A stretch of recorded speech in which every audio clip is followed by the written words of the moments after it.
네, 자 국회에서 진행되고 있는 대정부 질문 상황 생중계로 잠깐 보셨습니다. 자 그럼 계속해서 탄핵 심판 8차 변론 상황부터 조정훈 국민의힘 의원, 김한규 더불어민주당 의원과 함께 짚어보겠습니다. 두 분 어서 오십시오.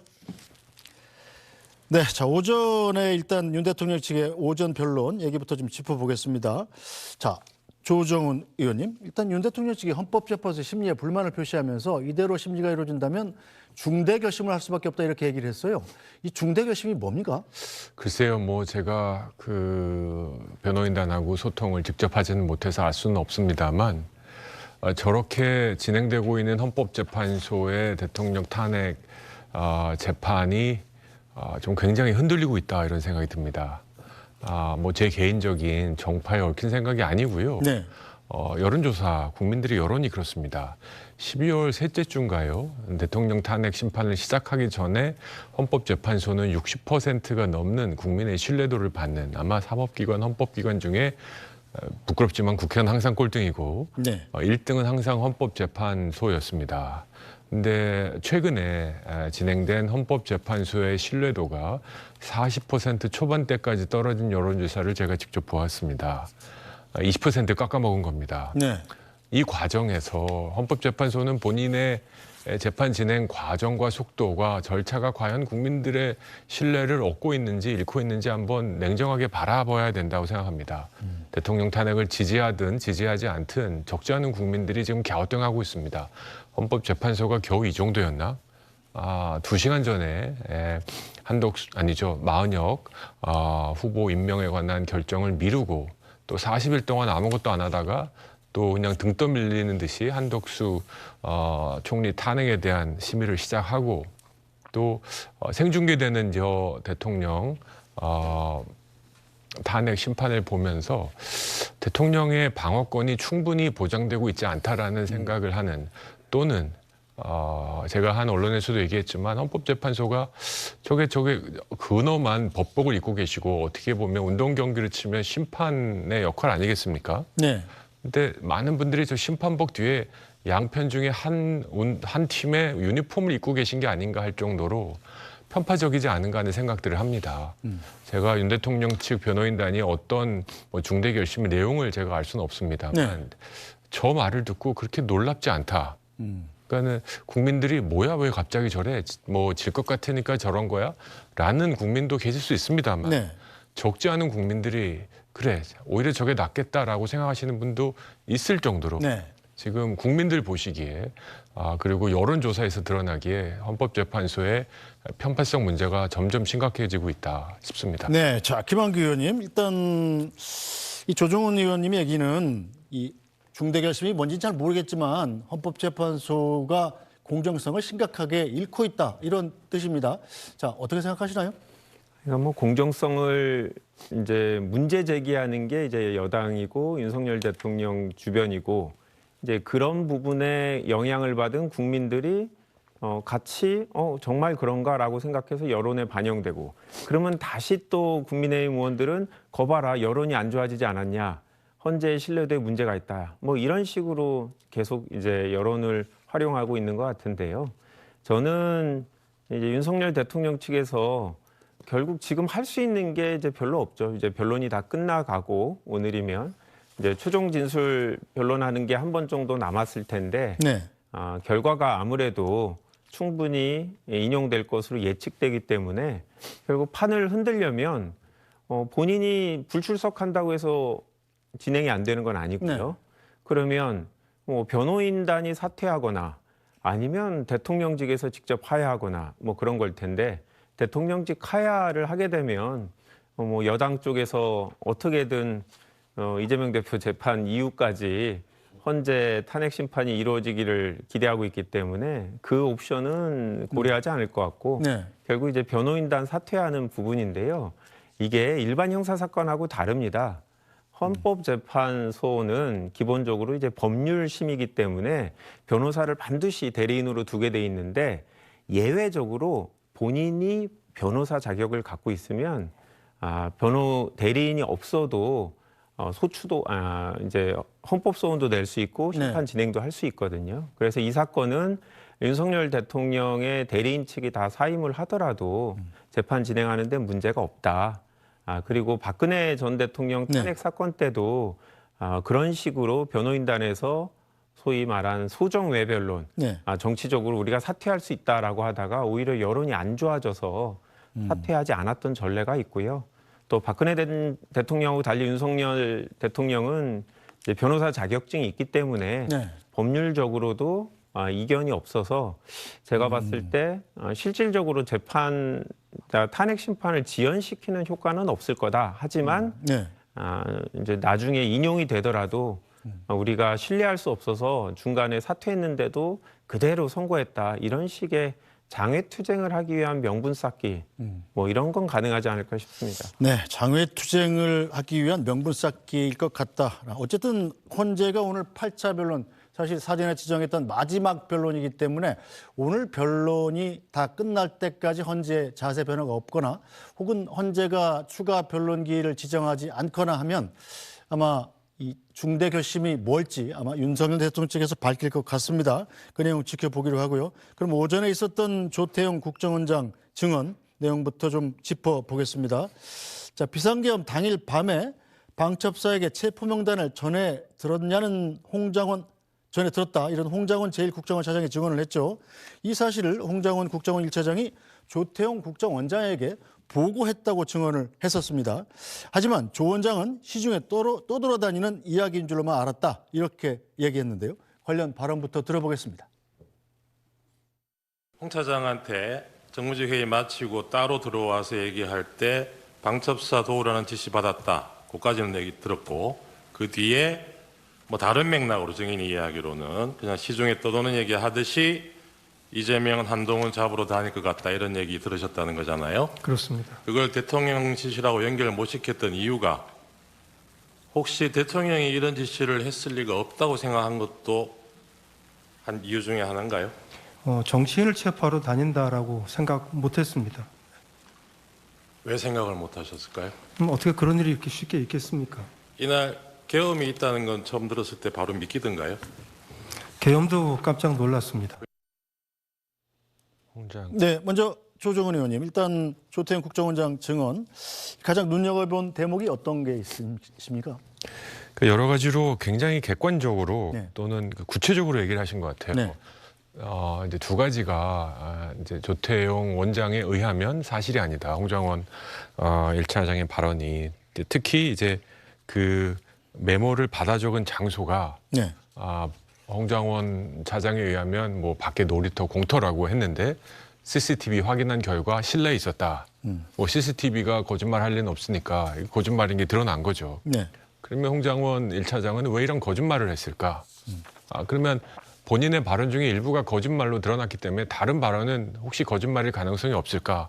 이런 질문을 자연스럽게 불어일으키고요. 네. 또 메모의 숫자 얘기도 하지 않았나요? 홍장원 차장에 의하면 본인이 적은 거 그리고 폐기하고 보좌관이 다시 받아 적은 거 두 개가 존재하는데 오늘 아침 그 조태용 원장에 의하면 결국 이제 4개의 조금씩 내용이 다른 메모가 존재한다. 네. 근데 이 메모가 사소한 게 아니라 대통령의 탄핵 그리고 내란인지 아닌지까지 연결될 수 있는 굉장히 중요한 결정적 자료 증거 중에 하나란 말입니다. 네. 그런데 이것을 적는 그 장소에 대한 것이 사실이 아닌 것으로 뭐 조태용 원장에 의하면 드러났고 또 메모의 숫자도 4개인데 그러면 한 뭐 100번 양보해서 대통령으로부터 지시를 받아서 왜 4개 메모 그리고 내용이 조금씩 다른 메모가 만들어졌는지 거기는 하나 어떻게 보면 들은 내용을 잘못 들을 가능성이 하나가 있고요. 네. 또 하나는 의도적으로 이거를 변경 또는 바꿨을 가능성도 주장할 수 있다고 생각합니다. 네. 그러니까는 본인이 진짜 주장하는 것이 이렇게 결정적으로 국민이 뽑은 대통령을 탄핵하는데 결정적 자료를 사용하려면 저는 그 증언의 한치의 사실관계에 흔들림이 없어야 된다고 생각합니다. 네. 그래야 정말 말이 흔들리면 안 된다라고 헌법재판관 한 분이 말씀하셨지 않습니까? 네. 근데 지금 이렇게 중요한 사실관계들이 새록새록 흔들리고 있는 상황에서 과연 홍장원 제1차장의 다른 증언들은 100% 사실인가? 라고 따져보자라는 주장이 무리하지 않은 상황이 되어버렸고 많은 국민들이 지금 헛갈리고 있다. 네. 그럼 도대체 어떤 메모가 진짜야? 대통령이 한 게 어느 정도고 또 홍장원 차장은 왜 굳이 실내에서 적은 거를 왜 공터에서 적었다고 거짓말을 했을까? 네. 그 취지가 뭘까? 이런 꼬리에 꼬리를 무는 그리고 그 증언의 신뢰성을 훼손하는 일들이 많이 발생해서 이거는 좀 더 사실관계를 명확하게 해야겠다. 네. 어떤 식으로 이 증거가 쓰이든지 관계없이 그건 뭐 양측 모두가 동의해야 될 사항이 아닌가 싶습니다. 자, 홍장원 1차장 진술이 신빙성이 없다. 한마디로 요약을 하면 이 조태영 국정원장의 오전 증언은 그런 주제입니다. 자, 김한기 의원께서는 어떻게 받아들이셨나요? 조태용 국정원장이 국민의힘 국회의원 출신입니다. 네. 20대 비례대표로 당선됐다가 국회의원직 사퇴하고 이제 주미대사 갔다가 국정원장 하고 계신데요. 아무래도 이제 본인의 형사 책임에 저는 제일 관심이 있는 것 같아요. 본인이 만약에 이제 불법적인 이 비상계엄의 후속 조치에 대해서 보고를 받았는데도 적극적으로 이거를 막거나 어떤 관련 조치를 취하지 않았다라고 하면 이 부분도 혹시 내란죄의 최소한 방조범 내지 공범이 될 수 있지 않냐 이런 판단을 하고 있는 것 같아요. 네. 이 홍장원 전 국정원 차장의 얘기, 그러니까 보고를 받았느냐라는 게 사실은 이제 조태용 국정원장 입장에서는 이제 본인에 대한 방어인데 대통령 관련해서는 과연 대통령이 그런 지시를 했느냐라는 점에서 의미가 있는 증언이죠. 그래서 객관적이고 정확한 진술이 있어야 되는 건 맞습니다. 그런데 사실 홍장원 차장이 체포하러 다니는 사람은 아니죠. 네. 이분은 이제 방첩사에서 만약에 요청이 있으면 도와달라라는 정도의 대통령 지시를 받았다는 건데 실제로 여인영 전 방첩사령관하고 조지호 경찰청장은 이제 국회나 수사기관 등에서의 진술에서 대통령으로부터 체포 관련된 지시를 받았다고 증언을 하고 있습니다. 네. 그러니까 홍장원 본인의 얘기였으면 이게 아주 결정적일 텐데 실제로 군 병력을 동원했던 또 경찰 병력을 동원했던 이 두 사람의 어떤 진술이 있기 때문에 구체적으로 인물이 누구였는지 한두 명이 뭐 기억이 달라서 차이가 있는 건 전혀 뭐 중요하지 않은 것 같고 네. 결국 법원에서 신뢰할 수 있는 부분이 어디까지인가 볼 텐데요. 또 한 가지 홍장원 차장이 왜 그러면 만약에 사실과 다른 진술을 한다고 치면 그럴 동기가 있는가? 홍장원 차장은 민주진영의 소위 사람은 아니거든요. 네. 보수 인사로 평가받는 분인데 굳이 왜 저분이 적극적으로 거짓말을 해서 대통령한테 불리한 얘기를 할까? 그런 동기가 있을까라고 생각해 보면 그런 특별한 사유가 없기 때문에 제가 봤을 때 그 부분은 뭐 다른 증언들하고 합쳐서 봐야 될 것 같고 저는 그거보다 조태영 원장의 오늘 발언 중에 관심이 있었던 건 네. 이제 뭐 국무위원이라든지 아니면 뭐 국정원 내부에서 이 탄핵에 찬성하는 사람은 없었다. 뭐 이런 취지의 발언을 했던 것 같은데요. 기존의 김용원 장관이라든지 그다음에 이상민 행안부 장관 같은 경우에는 이제 국무위원 중에 일부가 찬성한 것처럼 얘기했는데 네. 구체적으로 누군지에 대해서는 전혀 얘기를 하지 않고 있거든요. 그래서 과연 이제 대통령 측에서 주장하는 것처럼 국무위원들이 동의를 한 사안이냐, 동일한 사람이 정말 있기는 한 거냐, 이거에 대해서 의문이 되는 이런 상황입니다. 알겠습니다. 그럼 국회로 다시 가서 현재 진행되고 있는 국회 대정부 질문 내용 잠시 다시 보시겠습니다.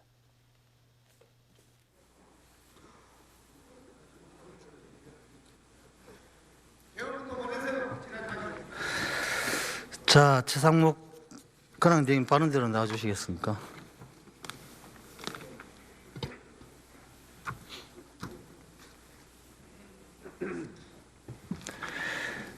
지금 정확한 직함이 어떻게 되십니까? 뭐 대통령 권한대행 길죠? 네, 좀 깁니다. 네. 예. 그럼 편의상 권한대행이라고 부르도록 네네. 하겠습니다. 건강 괜찮으십니까? 네, 뭐 아직까지는 괜찮습니다. 예. 권한대행, 현재 대한민국 대통령 누구십니까? 현직 대통령이 뭐 지금은 현재 윤석열 대통령이십니다. 그렇죠. 탄핵 소추로 직무가 정지된 것이 직을 상실하지는 않은 거 아닙니까? 그죠? 네, 그렇습니다. 근데 뭐 윤석열이니 내란 수계니 또 모르시는 분들이 많은 것을 제가 한번 되짚어 봤습니다.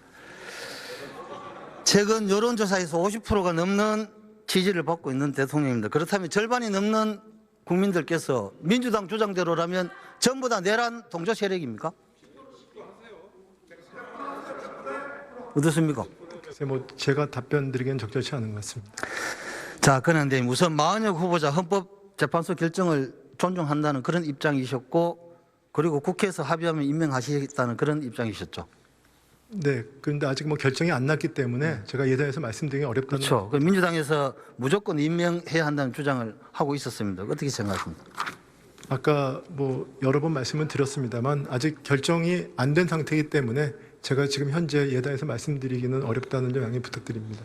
그 헌법 111조의 헌법재판관 임명과 114조의 그 선관위 구성에 대해서 보면 대통령 권한을 분명히 구분해서 보장한 것이라고 보입니다. 그리고 부총리께서는 지금 현재 대통령 권한 대행이시죠. 네, 그리고 부총리 권한 대행께서 지금 마은혁 후보 임명을 보호를 하고 있는 것이 지금 정당한 권한 행사로 보이는데 동의하십니까? 뭐 그 부분은 지금 헌재가 심리 중이기 때문에 법률적인 부분에 대해서는 여러 가지 뭐 논란이 의견들이 다양합니다. 그래서 제가 여기서 권한대행에서 말씀드리기는 좀 그렇습니다. 적절치 않은 것 같습니다. 민주당에서 자신들이 임명을 추천하기로 합의한 바 있다고 주장하고 있고, 국조특위에 나가셔도 이런 부분에 대해서 출석해서 이런 압박 많이 받으셨죠. 글쎄 뭐 질문을 받았습니다. 네. 예, 당시 합의한 내용은 이렇습니다. 헌법재판소장을 국민의힘이 추천하는 사람이 해야 한다는 전제가 있었던 겁니다. 그런데 지금 실질적으로 헌법재판소장 문영배 대행 아닙니까? 알고 계시죠? 네, 알고 있습니다. 실질적으로 합의는 깨진 것이고 민주당이 깬 것입니다. 자, 헌법재판소 공정성에 대해서 요즘 매우 불신이 높은 것 알고 계시죠? 글쎄요, 뭐 그런 얘기가 나오는 것 자체가 저는 안타깝게 생각하고 있습니다. 혹시 행번방이라고 들어보셨나요? 행번방. 아니, 못 들어봤습니다. 요즘 문영배 대행의 행번방이 온라인 커뮤니티에서 핫 이슈입니다.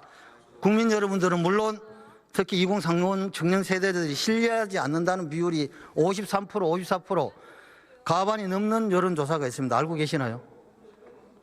네, 여론조사 내용에 그런 내용이 있습니다. 예. 알겠습니다. 예. 제가 재판 참관도 했습니다만 헌법재판소의 보면 심판이 선수로 뛰고 있다는 느낌과, 그리고 간심법으로 원님 재판하듯이 그렇게 하니까 신뢰가 떨어진 거 아닌가 그렇게 보여집니다. 윤석열 대통령도 탄핵 심판에 이어 한덕수 국무총리도 사건에 있어서 형법 내란죄를 철회한다고 합니다.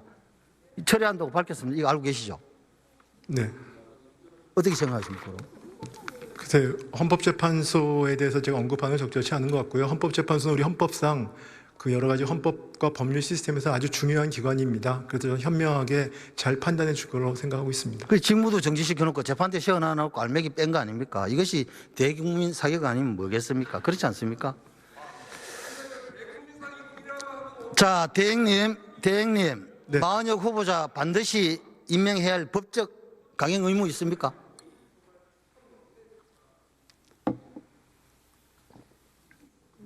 뭐 하여튼 법률 내용에 대해서는 제가 좀 말씀드리기가 좀 그렇습니다. 네. 이해 부탁드립니다.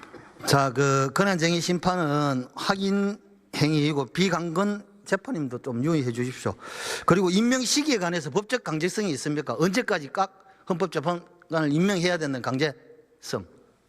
그래서 제가 뭐 법률적인 그런 해석에 대해서 제가 얘기할 지식이 부족한 것 같습니다. 자, 많은 국민들께서 국민들과 법조계에서 이 마은혁 후보 결정에 앞서서 한덕수 총리 지금 소추에 대해서 200석인지 151석인지 이 의결 종족수에 대해서 지금 판단한 것이 당연하고 합리적이라는 지적이 많습니다. 대행님 어떻게 생각하십니까? 네, 지금 뭐 제가 여러 번 같은 얘기 말씀드려서 죄송합니다만 지금 심리 중인 그런 내용들이기 때문에 헌재에서요. 네, 제가 말씀드리기가 그렇습니다. 자, 그 마은혁 후보자 우리 법 연구회 소속으로도 문제가 있겠지만은 그 민노련의 핵심 멤버로 이론 선전전 담당했다 하는 이 부분도 알고 계시죠? 글쎄 뭐 언론에서 본 것 같습니다. 정확히 알지 못해요. 자유민주주의를 전복시키고 사회주의 혁명을 일으키게 했던 사람이 헌법재판관을 한다? 저는 이런 사람이 헌법재판관 후보자로 추천됐던 사실부터가 놀라울 뿐입니다. 부총리께서는 어떻게 생각하십니까? 제일 잘하는 사람이 국민의힘 여론조사 1등이던데. 예? 그걸 뭐 제가 말씀드릴 수 있는 사항은 아닌 것 같습니다. 저는 이렇게 봅니다. 헌법 111조에 대통령의 임명 권한을 준 건 이런 후보자를 걸러내라는 취지가 아닐까 그렇게 생각합니다. 헌법과 법률의 취지대로 국회의 관행과 원칙대로 해서 여야가 합의한 후보를 임명하는 게 맞다 그렇게 보여집니다. 그런 대임 동의하시죠? 하여튼 뭐 의원께서 말씀을 주시니까요. 하여튼 유념하겠습니다. 예.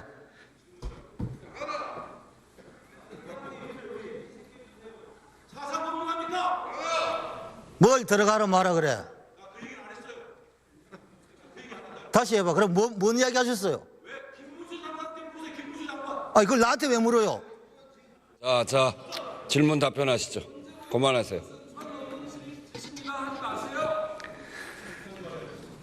자, 권한대행 PPT 좀 띄워주세요. 권한대행 혹시 이 언론 보도 보셨습니까? 법무부 인사정보관리단의 운영예산을 민주당에서 전부 삭감해서 올 예산이 빵원입니다. 빵원. 직원들 화장실도 이용 못하고 인근공원 이용하고 다른 기관 얻어 쓴다고 합니다. 전기요금 못 내니 이 추위에 난방기는 고사하고 보일러 수리도 못하고 있다고 합니다. 대행님, 21세기 대한민국에 도대체 이런 일이 말이 된다고 보십니까? 뭐 이런 부분에 대해서는 안타깝게 생각하고 있습니다. A4 용지도 빌려로 단일화 하고 단전다수 걱정한답니다. 대한민국 공직 생활하시면서 이런 장면 또 혹시 이런 경험도 해보셨습니까? 지금 뭐 별로 없었던 것 같습니다.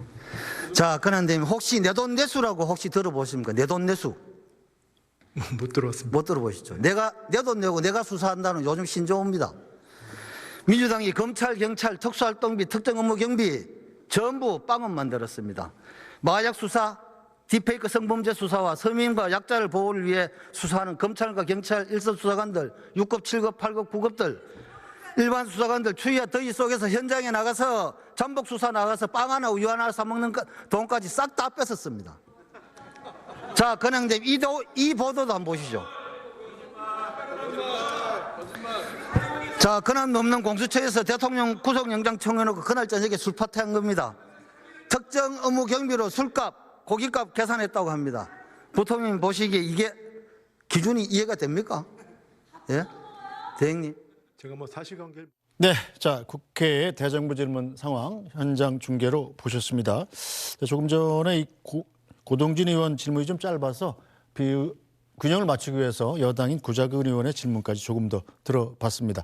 자, 계속해서 헌재 관련 사항 토론 이어가겠습니다. 자, 먼저 조정은 의원, 오늘 재판에 국민의힘 의원들이 12명이나 들어가서 방청을 하고 있다고 그래요. 구체적으로 헌재의 재판 과정 어떤 것이 가장 큰 문제다 이렇게 보고 계시나요? 네, 뭐 아까도 거듭 말씀드렸습니다만 그 공정한 스포츠도 이 게임의 룰과 심판이 공정하지 않다라는 어떤 그 확신이나 그런 느낌이 들면 그 게임이 온전히 유지될 수 없고요. 또 굳이 표현하면 작년에 전 이제 프로야구 광인데 APS라는 자동 판결 시스템이 들어왔잖아요. 그래서 스트라이크 볼 판결이 이제 논란이 없어졌습니다. 자, 오늘 아침에 일어났던 제 8차죠. 맨 마지막일 수도 있는 판결에 윤석열 대통령이 직접 조태용 국정원장한테 직접 신문할 수 있냐 물었습니다. 네. 그랬더니 문영배 재판관이 안 된다 그랬어요. 네. 법적 근거를 대라 그랬습니다. 법적 근거라는 건 없고 당신은 최고 통수권자고 조태용 원장은 국정원장이니까 최고 통수권자가 어떻게 보면 뭐 지위를 이용해서 압박할 수 있을 가능성 때문에 신문 못하게 했다. 네. 차라리 옆 사람한테 변호사한테 적어서 신문해라. 이런 답변을 했다고 합니다. 이게 말이 됩니까? 지금 윤석열 대통령 한 명 살자고 하는 게 아니라요. 네. 이 재판의 엄대성, 중대성을 저렇게 가볍게 생각할 수 있는 겁니까? 지금 대통령 선거라는 정말로 치열한 선거를 통해서 1,000만 명 이상의 직접 뽑은 대통령, 선충질 대통령이 만약에 탄핵이 되면 대통령을 파면하는 것이고 네. 그 주권자의 권리를 헌법재판소가 제한하는 행위를 하는 겁니다. 네. 임명된 권력이 지금 선출된 권력을 파면하는 저런 어마어마한 지금 절차 중인데 윤석열 대통령이 조태용 뭐라 그럴까요? 증인이죠. 네. 증인에게 직접 신문할 수 없다라는 법적 규정이 어디에도 없는데도 불구하고 네. 없지 않습니까? 어디에도 없는데도 불구하고 못하게 했습니다. 왜 저런 일들을 저렇게 반복합니까? 지금 온라인상에서는 난리가 났습니다. 네. 재판관 네가 뭔데 법에도 없는 일을 그렇게 하냐. 자꾸 헌법재판소가 본인들 초법적인 존재라고 생각하는 것 같아요. 무슨 8명의 신이에요. 이게 8인의 신들이 지금 인간 세상의 일들을 지금 심판하는 겁니까? 저는 헌법재판소를 존중합니다. 헌법기관으로서 존중합니다. 하지만 헌법재판관 한 명 한 명에 절대로 오류가 있을 수 없다는 헌법재판관 오류라는 건요. 전 자기 기만이라고 생각하고 자기 교만이라고 생각해요. 그리고 최소한 법적으로 근거가 없는 일들은 하면 안 됩니다. 네. 지금 이게 본인들의 헌법재판소의 지지율 떨어지는 것뿐만 아니라 이게 지금 일방적인 여론이 움직이는 상황이 아니지 않습니까? 네. 대통령 찬반 여론조사 뭐 보면 볼수록 4대6, 뭐 5대5, 55대 45까지 근접하는 여론조사도 있고요. 이렇게 국민들의 의견이 첨예하게 갈린 상황에서 저런 자의성, 저런 자의적 결정들을 서슴없이 한다는 게 헌법재판소가 정말 저러면 안 된다는 네. 생각합니다. 제가 더 센 얘기를 하고 싶은데 네. 여기서 멈추겠습니다. 네, 자 김한규 의원께서는 변호사신데 네. 윤석열 대통령이 직접 신문하는 것을 불허한 헌재 결정은 어떻게 평가하시나요? 뭐 그거는 재판장의 이제 권한이죠. 기본적으로 조태영 증인을 채택할 건지 말 건지, 네. 증인 신문을 얼마나 하게 할 수 있는지 이런 것 자체가 다 원래 재판 진행의 문제거든요. 형사사건 절차를 준용하도록 돼 있는데 형사사건 절차에서도 피고인이 질문을 직접 하는 경우는 아주 예외적입니다. 네. 왜냐하면 이제 변호인이나 대리인들이 있기 때문에 구체적인 사실관계에 대해서 본인이 바로 직답을 하는 게 되게 필요한 경우만 제한적으로 허용을 하는데요. 지금 조태용하고 윤 대통령 간의 관계는 그날 두 분이 통화하거나 그런 관계가 아니에요. 그러면 윤 대통령이 직접 꼭 질문을 해야 되는 당사자만이 아는 사실관계가 있는 그런 특수한 사정이 아니죠. 그렇다고 하면 원칙적으로 대리인들이 질문하는 게 맞고 또 재판관이 얘기한 대로 지금은 현직 대통령 대 현직 국정원장이잖아요. 네. 여당이 말씀하신 대로 대통령이 탄핵이 기각돼서 대통령직으로 돌아갈 가능성도 있는데 그랬을 경우에 본인한테 불리한 진술을 한 국정원장으로서는 얼마나 부담스럽겠습니까? 그렇기 때문에 특히 대통령이 질의를 직접 하게 되면 더더욱 부담을 느낄 수 있어서 원래는 저런 경우에는 이제 대통령이나 이제 형사사건에서는 피고인을 이석시킨 다음에 없는 상태에서 자유롭게 진술할 수 있는 분위기를 만들어서 해줍니다. 그런데 네. 이 사건은 다 대통령의 지시를 받은 경찰, 군 공무원들이 있기 때문에 대통령을 다 뺄 수 없어서 예외적으로 지금 대통령이 다 현장에 계시는 상태인데요. 상황에 따라서 저런 이제 재판 진행은 할 수 있다라고 생각합니다. 알겠습니다. 자, 현재 계속해서 이 김몽식 서울경찰청장, 조성현 수방사 제1경비단장의 신문이 이어질 텐데 그 소식 계속 지켜보도록 하고요.